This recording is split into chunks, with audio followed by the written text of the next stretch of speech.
So ayan mga seswang, dumaan kami dito sa trabaho ni tatay. Ayan.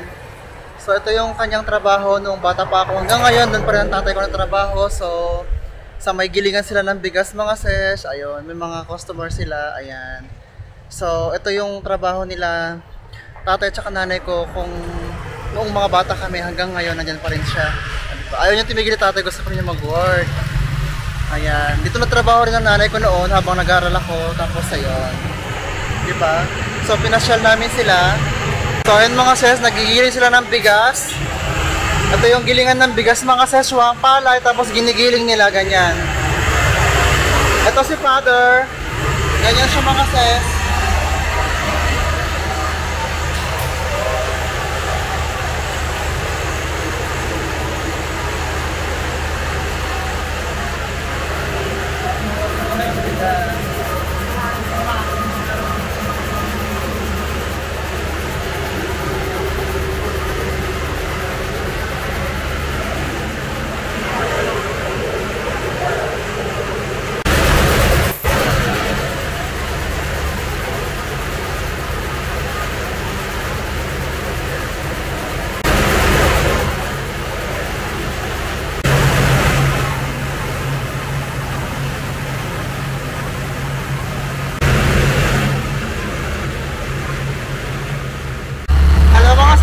On the way kami ngayon sa Camellia mga ses, taga sa aking bahay. Kasi last time, nung pumunta tayo doon ay gabi. So hindi makita yung paligid. So ngayon, daytime siya. We can see around. So, kita-kits later mga ses. Muna sa tricycle kami ni Joan. Always with Joan. Yeah. Never get to work. So ayun mga ses, kita-kits tayo doon habang si mother ay siya ang driver natin. Yan. A few moments later. Tell me an acho. I'm filming the... Don't drop it. O, diba? Isa lang, nag-sleep na.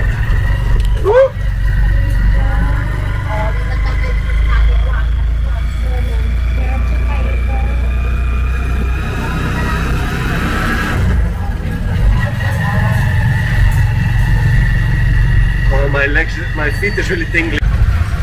Ata. Film us na. Wait.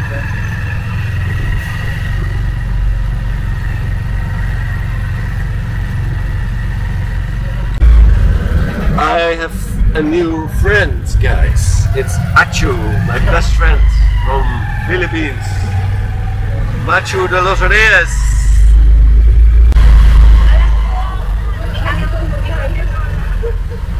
Okay lang to san kasi madim nga one time nga bayadan. So ayun mga seswang, dito ngayon sa Camellia sa aking bahay. Ayan. Diba? Tingnan natin. So ayan ang ating pinaghirapan mga seswang. Thank you kuya. So ito yung nakuha kong home townhouse mga seswang. Ito yung loob ng aking bahay. Look there, there's a nice accessory there on the ground with that desert. So ayan mga sesh, ang ating toilet. Ito ang toilet and shower niya. Kailangan pati ayusin ito. Tapos sa taas, dito tayo. So sa Camellia mga seshwang, ito yung makukuha mo sa taas. Ikaw ang magpapalagay ng kanyang kwarto at saka ceiling. Tapos sa likod, yung kitchen doon, pwede mong patayuan ng paluwangin pa ng bongga. Ayan. So ito, space din to sa likod.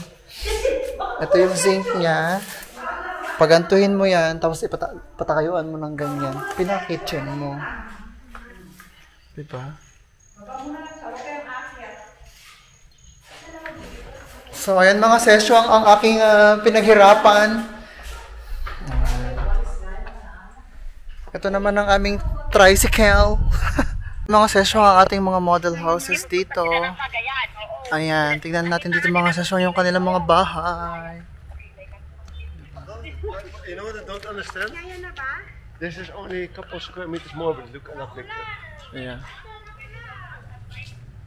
You know,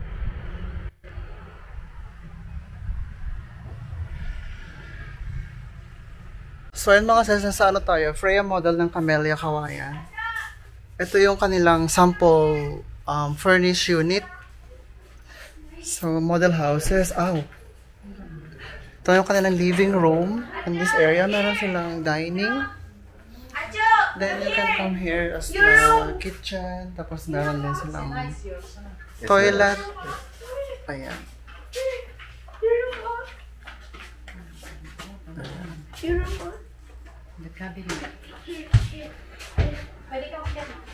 And sa taas naman ito mga sis,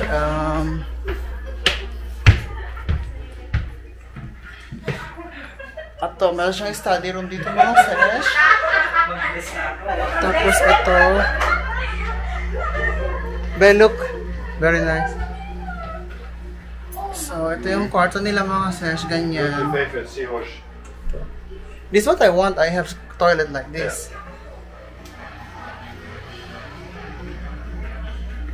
Another room dito mga sis. Tapos meron siyang ganito. Toilet dito. And kids room, meron siyang ganyan. Oh my God, meron pa. A few moments later. So ayan mga seswang, kakain kami sa karinderya dito sa amin sa Isabela, sa Yos. Ang pagkain niya ay binakdakan tsaka monggo. Ayan mga seswang, binakdakan, monggo, kanin. Ayan. Okay, be, how's the monggo? Masarap. Ayan mga seswang sa Yos, ang dami yung nakain, dinakdakan, monggo, nakadalawang ano siya, mangkok ng monggo, dalawang itlog, di ba? Ganyan ang foreigner, kumakain ng Filipino food. I ate this already even before we came. Yeah, I know. Ate man natanong kung ba kahit kumabariya. Food ba? From there. Nag-vlog siya.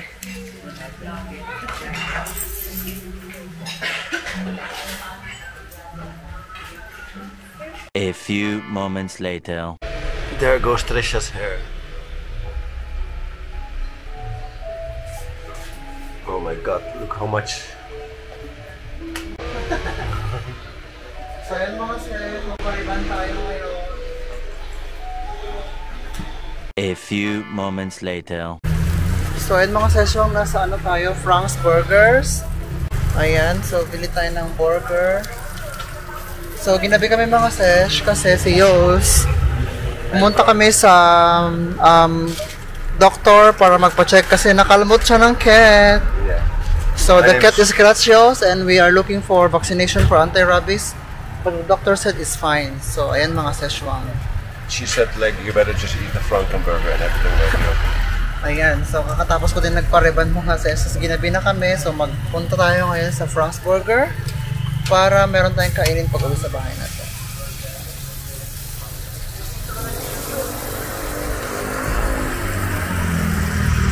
So ayan mga sis lang, Frank's Burger ni Yos. How is it? Good? Is it tasty same as in Netherlands? But I can go back to that. So ayan sa akin mga sis, ang ating burger without anything, only sauce. Ayan. So sila nanay, ganun din with cheese. So I can order with hot dog. A few moments later. So ayan mga sis, punta na kami sa airport. Flight namin ni Yos pa Manila. So nakasakay kami sa pinsan ko kasi mga gamit. Plus yung tricycle doon sila nanay nagsakay. Ayan. Ayan. So nasa Aurora pa kami mga sis. Siguro mga 40 minutes pa, 30 minutes, nandun na kami sa airport.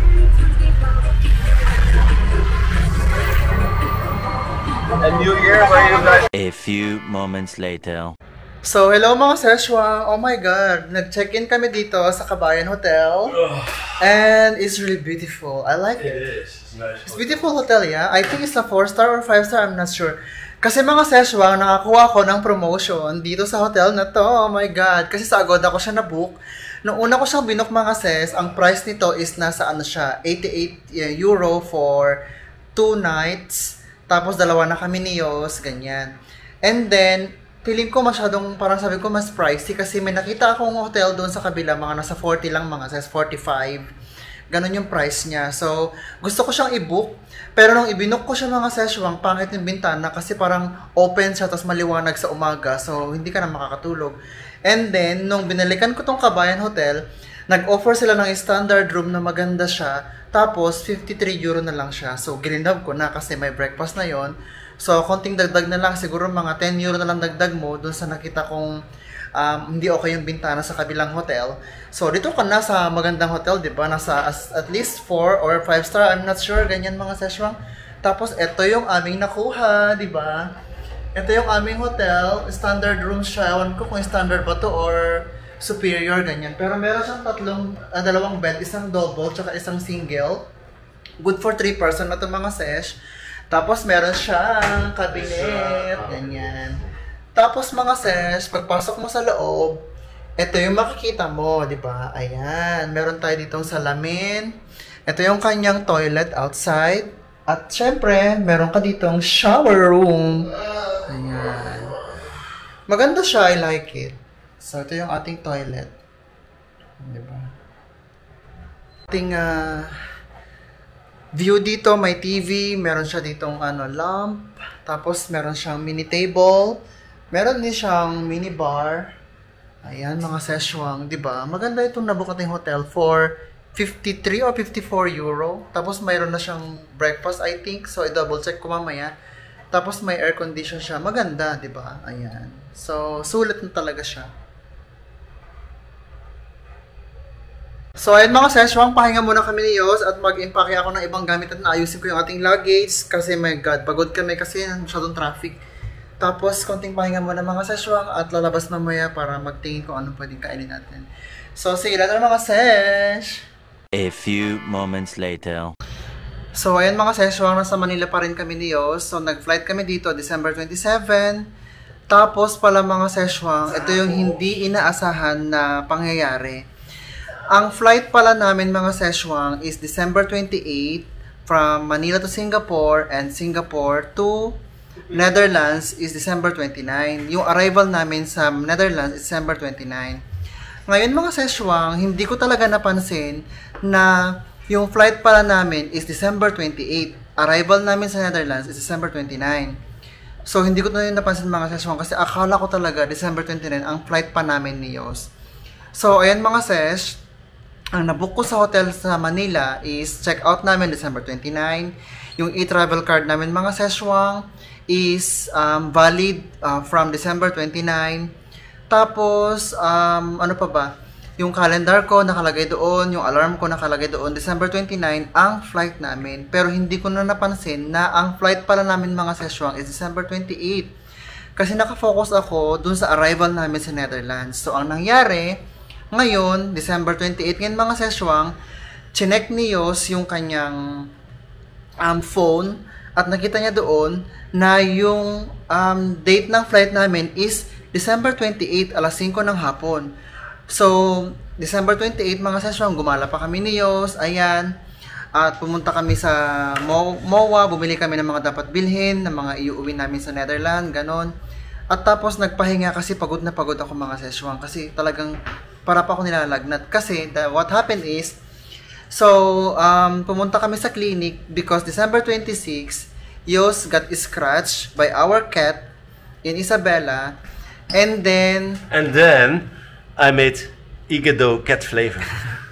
And then yung mga session ang nangyari, pumunta kami sa sa lugar namin sa district hospital, ganon. Ayaw bigyan ng vaccination si Yos ng anti-rabies kasi yung kalmot niya is hindi naman daw ganun kalalim. Nasa category 2 daw yung kalmot ni Yos. Ngayon, bibigyan daw siya ng vaccine bukas pa, kinabukasan pa ng December 27. Pero flight na namin ng December 27 papuntang Manila.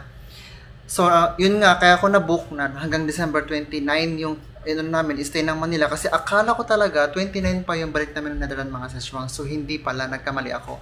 Hindi ko na double check ng maigi. So ang nangyari, nag-rebook kami. So bago yan mga seswang, nung dumating kami ng Manila ng December 27, hindi masama yung pakiramdam ni Yos, so parang nilalagnat siya, ganon. Kasi nung nag-flight kami sa amin mga sesyon, umuulan, so naulanan kami ng bongga. Tapos nung kinagabihan nun, wala pa kaming tulog, ganyan. So, nagkahalo-halo na lahat. So, kumbaga parang stress yung araw na yon. So, si Yos nilagnat ng gabi. So, ngayon nag-aalala siya na baka daw yung rabies ng pusa yung kalmot, kaya siya nilagnat, ganyan. So, ang ginawa namin, pumunta kami ng Animal Bite Center dito sa May Pasay, mga seswang. So, pina-inject namin si Yos ng anti-rabies, ng tetanus at saka antibodies. So, yun yung nakuha niyang vaccination para hindi na siya mag-alala, ganun. Tapos, mga seswang, tawag dito, nung kinagabihan nun, 2:00 ng madaling araw is si Yos nagising kasi ang lakas nung aircon, naka-aircon kami, nakahubad pa siya, ganyan na natutulog. Nilamig siya ng bongga. Tapos para na siyang nanginginig si Yos, ganyan sa lamig, so nangangatog siya, ganun. So shaking, ganyan. So nag-alala ako mga seswang, so nakafocus na ako ngayon sa kanya. So nawala talaga sa isip ko, yung flight na namin is 29. Kasi akala ko talaga 29 kasi lahat ng nabook ko, hotel, e-travel is December 29 yung check-out ng hotel, yung e-travel namin, December 29 ang valid niya. Tapos yung calendar ko, naka-update, December 29 ang flight namin, ganun mga seswang. So na-miss namin yung flight. Kaya nagpa-rebook kami ngayon mga seswang. Ngayon, yung rebook ng hotel namin mga seswang is yung economy kasi yung flight namin, magdagdag kami ng $300 per person. Kasi yun yung parang no-show at saka rebooking no aming flight. So, since si Yos masama ang pakiramdam niya, hindi siya feeling well para mag-travel. Kasi yung travel ng mga seswang is from Manila to Singapore is almost 4 hours. Tapos, Singapore to Netherlands, if I'm not mistaken, is 13 hours and 55 minutes. So, parang 14 hours na siya. So, sabi ni Yos, hindi talaga siya okay na magbiyahe ng economy na meron siyang iniindang masamang pakiramdam niya mga seswang. So, bago yung araw na yon, 1 week before, nagtingin-tingin na kami ng upgrade ng Singapore Airlines kasi Singapore Airlines kami mga seswang. Baka sakaling may upgrade ng business class or kung ano man yan na mas komportable kasi economy. So may nakita kami, kaso lang $3,000 per person na siya. So masyadong mahal. So ngayon mga seswang, nung nagpa-rebook kami ng flight namin, ang sabi nila economy €300 per person. Pero in-inquire namin kung meron ba silang business class na may offer sa amin as a rebooking. So meron naman daw. So nagbayad kami ng rebooking fee niya, so meron siyang $300 pa rin, plus yung fare difference ng business class. So inabot kami ng siguro mga $1,735 per person, business class na yun mga seswang. Oh my god. Kasi yung original ticket namin mga ses, $600 lang siya.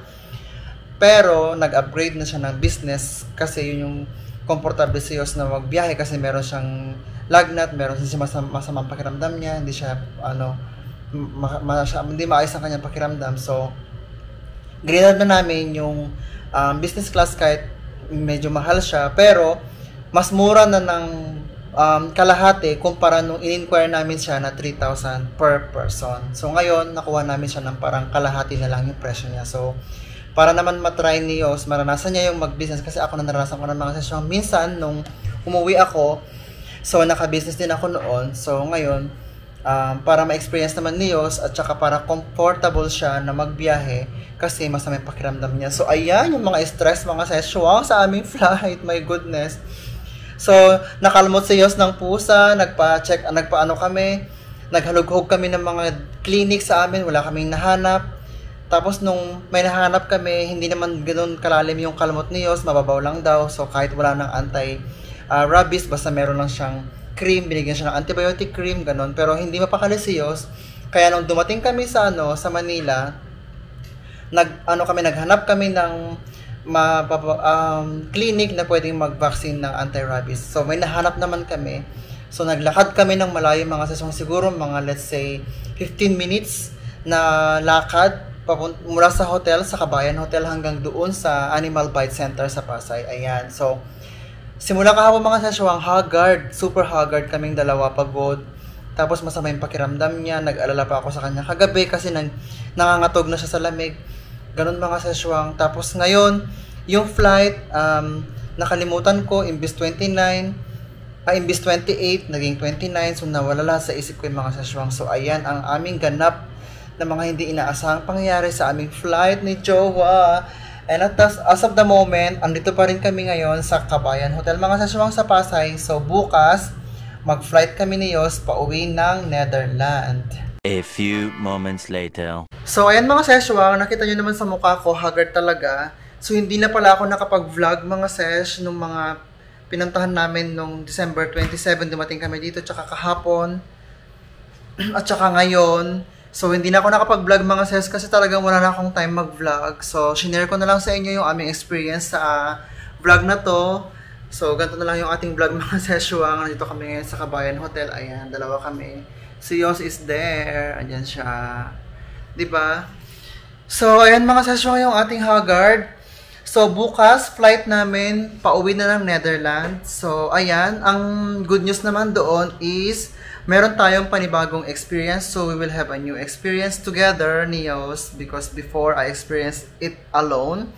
But now, at this moment, we will experience it together as a couple to fly with the business class. So, ayan mga seswang, meron tayong exciting vlog para sa aming business class experience ni Yos together via Singapore Airlines. So, ayan mga seswang, super haggard, super stressed. So, thank you very much for watching our vlog during this Philippine vacation and also in Vietnam. So, see you all tomorrow mga seswang sa aming business class experience ni Yos via Singapore Airlines, and I hope na Yos will get comfortable travel knowing that he doesn't feel well even now. So, see you tomorrow mga seswang, and thank you very much for watching our vlog. Bye! You are wearing with underwear. I need to hide it like that. So, ayun mga seswang, salamat ng marami. See you again next time, and please don't forget to subscribe our channel, like, and share. Bye!